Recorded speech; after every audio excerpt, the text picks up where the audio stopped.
এখনও পর্যন্ত কল্যাণী বিধানসভার বিজেপির প্রার্থী ঘোষণা হয়নি। এদিকে অনেক দিন ধরেই তৃণমূল কর্মীরা কল্যাণী বিধানসভার তৃণমূলের প্রার্থী অতীন্দ্রনাথ মণ্ডল ইতিমধ্যেই কল্যাণীর বিভিন্ন বিধানসভা অঞ্চলে প্রচার করছেন, কোথাও স্বাস্থ্য শিবির করছেন, কোথাও সাধারণ মানুষের বাড়িও পৌঁছে যাচ্ছেন।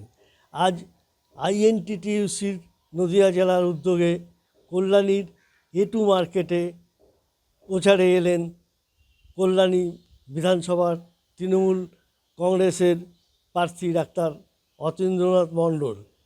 তিনি বাজারের ব্যবসায়ী থেকে শুরু করে বাজারে আসা মানুষজনের সঙ্গে শুভেচ্ছা বিনিময়, কুশল বিনিময় করলেন এবং দেখা গেল মানুষের সাড়াও ছিল চোখে পড়ার মতন।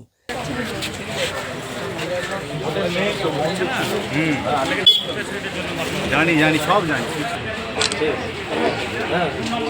করতে করতে যাই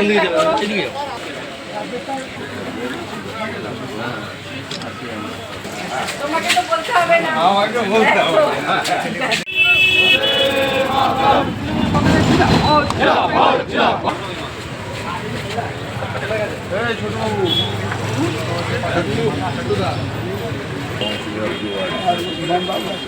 তিনি আশাবাদী অনেক ভোটেই এবারে কল্যাণী বিধানসভা থেকে তিনি জিতে আসবেন।